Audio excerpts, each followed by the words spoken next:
네, 이슈 레이더 시간입니다. 오늘부터는 약간 형식이 조금 달라졌습니다. 우리 특파원이 이슈 레이더 시간에 이렇게 등장을 하고요. 신인규 기자는 지금 현장에 나와 있습니다. 안녕하세요. 안녕하십니까? 실리콘밸리의 최진석 특파원, 한국경제신문 특파원입니다만 지금 나와 있습니까? 네, 안녕하세요. 네, 뒤에 아주 금문교 항상 또 이렇게 멋있게 보입니다. 일단 우리 실리콘밸리 소식을 먼저 우리 빠르게 전해드리도록 하겠습니다. 최근에 실리콘밸리를 뜨겁게 달궜던 오픈 AI 사태, 샘 올트먼 CEO가 조금 뭐 화려하게 복귀했다, 뭐 이런 평가도 있습니다만, 뭐 화려한지 아니면 조금 뭐 떨어지게 들어왔는지는 잘 모르겠습니다만, 마이크로소프트가 이 오픈 AI 이사회 멤버로 들어갈 걸로 이렇게 생각을 했었는데 결국은 못 들어가게 됐네요. 네, 마이크로소프트가 오픈 AI 이사회에서 의결권 없는 참관인 역할을 맡게 됐습니다. 샘 올트먼 오픈 AI CEO가 해임됐다가 다시 복귀하면서 그의 든든한 후견인인 MS가 이사회 자리를 맡을 것이라는 전망에 힘이 실렸었는데요. 새로 구성된 이사회에서도 의결권을 얻지 못한 것입니다. 올트먼 CEO는 지난달 29일 오픈 AI에 복귀한 이후 이 같은 내용을 담은 첫 공식 자료를 내놨습니다. MS의 그 대표자는 오픈 AI 이사회에 참석하고 기밀 정보에도 접근할 수 있지만 이사 선출 등 표결이 필요한 사안에는 참여하지 못한다는 게 골자입니다. 총 9명으로 구성될 새로운 오픈 AI 이사회는 현재까지 3명이 정해졌습니다. 기존 이사회 멤버 중에선 애덤 디 앤젤로 커라 CEO를 제외한 기존 이사회 멤버 전원이 퇴진했고요. 브렛 테일러 전 세일즈포스 CEO와 레리 서머스 전 미국 재무부 장관이 영입이 됐습니다. 이사회 의장은 테일러가 맡았습니다. 이사회는 기술, 안전, 정책 등 다양한 분야의 지식을 가진 6명의 새로운 멤버를 찾고 있는데요. 로이터는 소식통의 말을 인용해 MS와 코슬라 벤처스, 타이거 글로벌과 같은 오픈 AI 투자자들이 이사회에 자리 잡을 가능성은 작다고 보도했습니다. 네, 마이크로소프트가 오픈 AI에 한두 명 정도는 이사로 참여시킬 줄 알았는데 결국에는 그거는 불발됐습니다. 돈은 뭐 엄청나게 투자를 한 상태죠. 지금 AI는 미국 증시에서 올 들어 최대 화두였습니다. 요거 뭐 1, 2년 내에 그칠 이슈는 아닌 것 같아요. 우리 신 기자, 네. 챗 GPT 좀 써봤습니까? 예, 좀 써봤습니다. 뭐 어떨 때 주로 썼나요? 저희는 보통 뉴욕 특파원에 있을 때 이 미국 인터뷰를 자주 추진하는데요.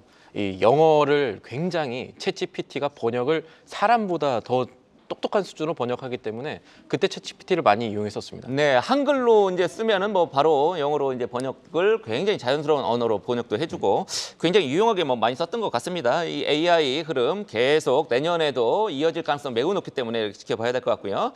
다음으로 이 AI 강력한 인공지능이죠. 범용 인공지능이라고 AI 가운데 G가 들어갑니다. 그래서 이제 제너럴이 들어가서 범용 인공지능 요거와 관련된 논쟁이 굉장히 뜨겁다고 합니다. 실리콘밸리 특파원 지금 어떤 논쟁이죠? 네, 인공지능 반도체 개발사 엔비디아의 젠슨 황 CEO가 지난달 말 미국 뉴욕 링컨 센터에서 열린 딜북 서밋에 참석해서요. 앞으로 5년 내에 AI가 인간과 상당한 경쟁을 벌일 것이라고 밝혔습니다. AI 기술의 고도화로 5년 뒤에는 범용 인공지능 수준에 올라설 것으로 내다본 것입니다. 범용 인공지능은 주어진 모든 상황에서 인간처럼 추론하고 학습하며 또 문제 해결 능력까지 갖춘 AI를 말합니다. 사람이 구체적인 명령을 일일이 하지 않아도 알아서 할 일을 찾아서 하는 수준인 건데요. 젠슨 황은 기술이 매우 빠르게 발전하고 있다면서 5년 내에 인간 지능과 경쟁할 수 있는 AI가 나올 것이라고 진단했습니다. 일론 머스크 테슬라 CEO도 같은 행사에 참석해 같은 질문을 받았는데요. 머스크는 범용 인공지능에 도달할 수 있는 시점을 3년 이내로 예측을 했습니다. 물론 이와 다른 전망도 있습니다. 세계 AI 4대 구루로 꼽히는 얀 루큰 메타 부사장 겸 수석 AI 과학자는 이곳 시간으로 지난달 30일 미국 샌프란시스코에서 열린 메타 AI 연구소 설립 10주년 기념 행사에서 3에서 5년 후에 인간을 뛰어넘는 AI가 나올 것이라는 전망은 틀렸고 우리가 예상하는 것보다 더 오래 걸릴 수 있다고 주장을 했습니다. 앞서 젠슨 황과 일론 머스크의 말을 정면으로 반박을 한 건데요. 그는 언젠가 인간보다 또 더 똑똑한 AI가 나오리라는 것을 의심하지 않는다면서도 아직은 인간에 한참 못 미치기 때문에 가야 할 길이 멀고 이 때문에 현재 인공지능에 대한 위험도 과장됐다고 주장했습니다. 루큰 부사장은 그러면서 1920년대 항공기가 처음 등장했을 때 추락 우려로 개발을 중단했다면 인류는 아직도 태평양과 대서양을 건너지 못했을 것이라면서 AI에 대한 지나친 걱정은 인류에 도움이 되지 않는다고 말하기도 했습니다. 네, AI가 인간보다 뛰어난 여러 방면에서 인간보다 뛰어난 AI가 언제 올 것이냐에 대한 논쟁이라는 것이고요. 하지만 결과적으로는 올 거다라는 데는 이견이 없다라는 소식까지 우리 최인석 특파원 얘기 잘 들었습니다. 수고하셨고요. 자, 이제 신인규 기자죠. 특파원 아니고 지금은 이제 우리 이제 신인규 기자랑 주로 얘기하는 할 때 이슈를 저희가 뭐 3가지 정도 갖고 옵니다. 첫 번째는 이제 글로벌 이슈, 그다음에 2개는 이제 우리 국내 증시 핵심 이슈들 갖고 오는데 오늘이 또 월요일이기 때문에 우리 이번 주에 중요한 일정까지도 우리 신 기자가 쫙 정리해 드릴 테니까 잠시 기다리시면 됩니다. 일단 미국 증시에 대한 낙관론, 산타랠리뿐만 아니라 어떤 낙관론이 계속 나올 거다 이런 얘기가 있는데 왜 그렇습니까? 이게 파월이 금요일 날에 미국 시간입니다. 상당히 매파적인 발언을 했었죠. 우리 금리 더 올릴 수 있다라는 얘기를 했는데 그거를 비웃듯 미국 증시 3대 지수 모두 상승 마감했습니다. 이제 연준 인사들의 구두 개입이라는 것이 더 이상 시장을 불안하게 못하나라는 점을 생각해 볼 수가 있겠는데요. 이 전쟁으로 인한 지정학적 우려가 있었는데 이거 유가를 못 들어 올렸죠. 그리고 연준의 인플레 통제 노력이 어느 정도 성과가 있었다. 이런 거를 근거로 시장에서 긴축 정책이 이제 끝났다는 심리가 팽배해진 겁니다. 그동안 다른 곳에 비해서 상대적으로 증시 비관론을 유지했던 곳이 있었습니다. 뱅크 오브 아메리카인데 뱅크 오브 아메리카가 이번에 증시 낙관론을 또 펼친 것을 주목해 볼 필요가 있습니다. 내년에 S&P 500이 5,000선에 도달할 수 있다라는 의견을 냈는데요. 이게 이제 계속 예상과 다르게 계속 뛰니까 태도를 확 바꿨네요. 그렇습니다. 지금 S&P 500 지수가 한 4,600 지금 조금 못 미칩니다만 맞습니다. 이제 5,000까지 도달할 거다 이런 전망을 내놨다라는 것이고요. 이번 주에 미국 증시 핵심 포인트 어디에 있습니까? 일정을 좀 정리해 주시죠. 말씀하신 대로 일정 보면은 낙관론을 이어갈 변수 자체는 고용이 되겠습니다. 이번 주에만 해도 중요한 고용 지표가 연달아 나옵니다. 우선 미국 현지 시간 기준으로 5일이죠. 이 화요일에 나올 미국의 10월 채용 이직 보고서 졸트 비롯해서요. 다음 날에는 민간 기관 ADP의 고용 동향 조사인 비농업 고용 지표가 나오고요. 7일에는 미국의 현재 실업체 취업률을 알 수 있는 주간 실업수당 청구 건수 그리고 연속 실업수당 청구 건수가 나옵니다. 제일 중요한 건 금요일 8일에 나올 미국의 공식 노동 보고서입니다. 네, 매달 첫 번째 주 금요일에 비농업 일자리 수가 나옵니다. 그러니까 그 미국 기준으로 금요일이니까 한국 기준으로는 이제 토요일 새벽이 됩니다만 그게 이제 미국 증시 금요일에 영향을 끼치고 그 다음 주 그렇습니다. 월요일이 되겠죠. 이제 한국 증시에도 영향을 끼칠 겁니다. 미국 고용을 우리가 주시해서 봐야 된다라는 건데 요게 국내외 증시, 특히 국내 증시를 포함해서 긍정적으로 영향을 끼칠 만한 시나리오가 있다면 어떤 게 있습니까? 현재 상황에서는 고용이 시장의 기대치를 안 벗어나는 게 그러니까 골디락스 기대감을 유지시킬 정도로만 가는 게 도움이 될 겁니다. 현재 시장 추정치는요. 11월 고용은 18만 건 증가 그리고 실업률은 지난달과 마찬가지로 3.9% 선을 유지하는 겁니다.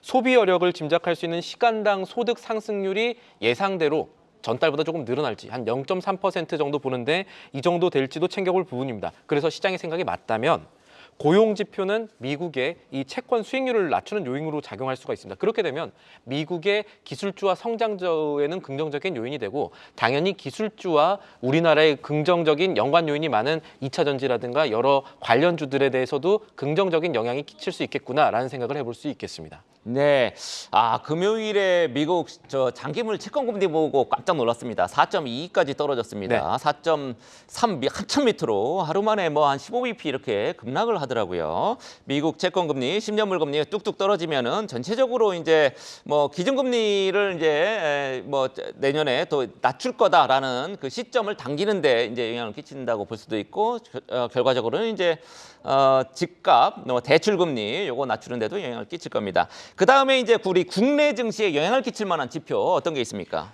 이번 주입니다. 전반적으로 이번 주를 보면요. 오늘 4일입니다. 대외 경제장관 회의를 시작으로요. 중요한 것들이 좀 있는데 올해 마지막 IPO 대우로 꼽히는 LS 머티리얼즈 일반 청약도 오늘까지고요. 경제지표 조금 더 보자면 화요일에는 좀 중요합니다. 11월 소비자 물가 동향 통계가 나옵니다. 다음 날인 6일에는 상생금융 관련 보험업계 간담회가 있는데 여기서도 이제 상생금융을 한다라는 거는 자동차 보험료 아마 내려갈 가능성 이거 살펴봐야겠고요. 8일에 나올 10월 국제 수지 지표도 챙겨볼 부분이 되겠습니다. 네, 지금 우리 신 기자가 가장 중요한 것 11월 기준 국내 CPI다. 이렇게 이제 말씀하셨단 네. 말이죠. 전망 어떻게 나오고 있습니까?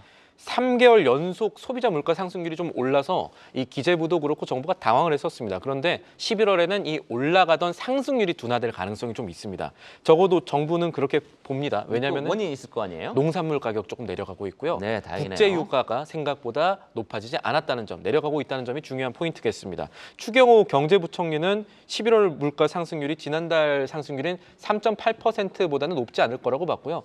기재부는 3.5% 미만 정도를 전망치로 삼고 있습니다. 네, 그렇군요. 제가 오기 전에 이제 외신을 보니까 우리나라 물가 상승률 한 3.6, 3.7 이렇게 이제 보는 데들이 꽤 있던데 이 기재부는 3.5 미만으로 봤다라는 네. 거 어디가 맞출지도 이제 우리가 지켜봐야 될 것 같고요. 그다음에 이제 IRA 인플레이션 감축 법안이죠. 미국의 IRA 국내 산업에 굉장히 큰 영향을 끼쳐오고 있죠. 바이든이 지금 내놓은 거. IRA 배터리의 세부 지침이 나왔는데 핵심이 뭐죠? 핵심은 우리나라 기업에 대해서는 중국 기업과의 합작 지분 이거 어떻게 할 건가가 됐습니다. 12월 1일에 재무부와 에너지부가 같이 내놓은 이 세부 지침 규칙 살펴보면요. D13이라고 하는데 30일간의 의견 청취를 거쳐서 내년부터 FEOC 그러니까 해외 우려 집단 정도로 번역할 수가 있겠습니다. 이 해외 우려 집단에는 보조금 안 주겠다는 방침을 내놨습니다. 중국이 당연히 우려 집단에 들어가겠죠. 그래서 중국 기업과 합작한 우리나라 기업의 경우에 합작사의 중국 기업 비중이 25% 이상이 되면 보조금을 받을 수가 없게 됐습니다. 네, IRA 법의 핵심은 미국 제조업 강화 법안입니다. 그리고 더 들어가면 중국을 배제하겠다. 중국이 이제 미국의 강력한 경쟁자이기 때문에 그런 거죠. 그래서 이제 중국의 그 합작법인 지분 요게 25%를 넣으면은 이제 보조금을 주지 않겠다라는 게 핵심이라는 얘기고요. 그렇다면 우리나라의 한국의 배터리 기업들 중에 중국하고 합작법인 세운 데가 굉장히 많은데 네. 지금 현황을 보면 어떻습니까? 크게는 이 투자자분들께서 생각할 수 있는 상장사들 보면요. LG화학 있고요. 포스코홀딩스 있고 포스코 퓨처엠 있고 에코프로 역시도 지금 합작사가 좀 있습니다. 현재까지 우리 주요 배터리 기업과 중국의 합작 지분 구조 보면요. 저희가 표로 준비를 했는데 합작사 지분 비율 조정 불가피해 보입니다. 이 국내에 지어지는 합작사 공장 중심으로 살펴보면요. LG화학은 중국의 화유 코발트와 지분율 51대 49 이걸로 구미의 양극재 공장을 지을 예정이고요. LG화학이 여기에만 5천억 투자하기로 했었습니다. 이제 더 투자해야 되는 얘기가 되고요. 전북 새만금에는 조 단위 규모의 전구체 공장을 또 준공할 예정입니다. 포스코 퓨처엠은 중국의 CNGR과 이 전구체 공장 합작하는데 중국 지분율이 80%에 달하는 것으로 알려졌고요.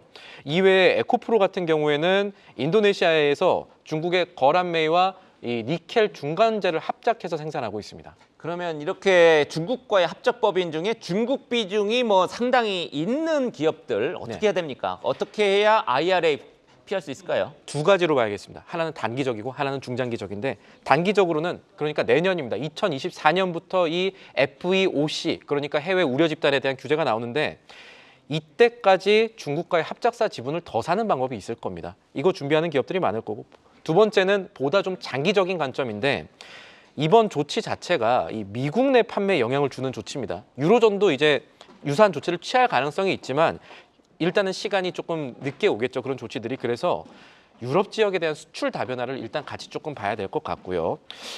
배터리 원자재 수급 지역을 점차 중국에서 확장하는 것도 우리가 생각해 봐야 될 부분이겠습니다. 네, 그 합작 지분을 조정하는 게 이제 관건 중에 하나인데 중국이 조금 자기 지분을 내줄지 또 가격을 얼마로 책정할지 이거 조금 지켜봐야 될 것 같고요. 주요 상장 기업들 대책 나온 거 있습니까? 아마 지분 구조 변화에 대해서는 예비하고 있는 기업들이 있을 겁니다. 일단 조금 확신한 힌트를 준 곳은 LG화학이고요. 컨퍼런스 콜 나올 때마다 우리는 추가 지분 살 수 있다 했는데 이게 25%라는 것이 조금 걸립니다. 왜냐하면 25% 미만으로 지분율을 규제했다는 거는 기업들이 생각한 것보다 조금 더 강력한 규제가 될 수 있고 우리 기업들이 조금 더 지분을 많이 사야 된다는 얘기가 되기 때문에 우리 기업들의 추가 투자 금액이 아마 수천억 원에서 조 단위가 될 수 있다. 이 점은 주가 측면에서 어떻게 작용할까 이거는 봐야겠습니다. 그리고 포스코 퓨처엠 같은 경우에는 비중국 공급망 늘려나겠다는 이 전략을 발표했는데 캐나다, 필리핀 이쪽으로서 수급을 좀 늘려나겠다. 이런 것들도 주목할 부분이 되겠습니다. 네, 알겠습니다. 지금까지 신인규 기자였습니다.